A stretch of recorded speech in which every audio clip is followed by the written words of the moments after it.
I want to know what your thoughts are as this story unfolds before I ask you another series of questions. This is very unfortunate because Silicon Valley Bank has been a cornerstone of the ecosystem for technology companies and life sciences companies for over 4 decades, 40 years.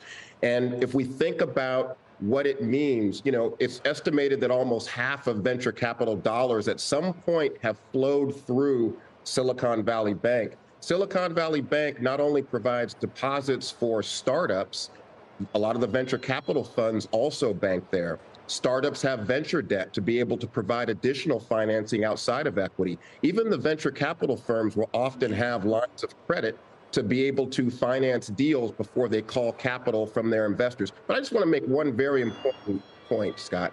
That is that at Plexo Capital, we are fiduciaries. The entire venture capital industry that takes outside money, we have a fiduciary responsibility to prudently manage risk on behalf of the colleges, universities, endowments, retirement systems. And so we immediately yesterday, after talking to senior level bank executives at a top 10 financial institution, realized this was very serious and moving quickly. We sent a note out to our GP network that manages $2 billion in venture capital funds, and we told them the risk and to move as quickly as possible before the wire cutoff. And many of them listened and were able to move. But look, we all had relationships, personal relationships with individuals at Silicon Valley Bank. And unfortunately, there were a lot of people that wanted to remain supportive, but that wasn't acting as a fiduciary. We have to prudently manage risk.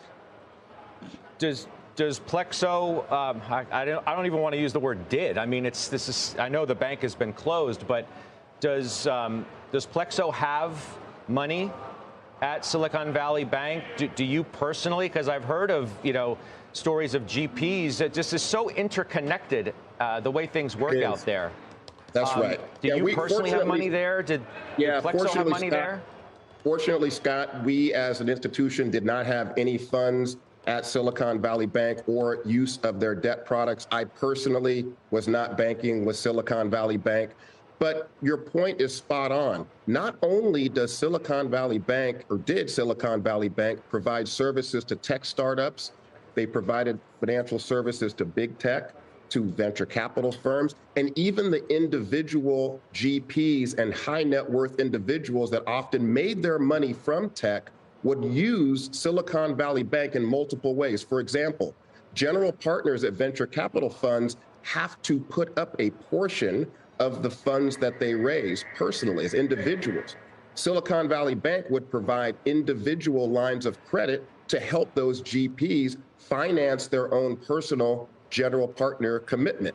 High net worth individuals that include general partners at venture capital funds, as well as tech executives and startup executives, often used Silicon Valley Bank's wealth management services to manage their own personal capital. And then in addition, Silicon Valley Bank also had a unit that invested into venture capital funds. And when we think about what's happened now, we only saw $250,000 of those amounts protected. Now, in a normal banking relationship for a consumer, that would probably cover it.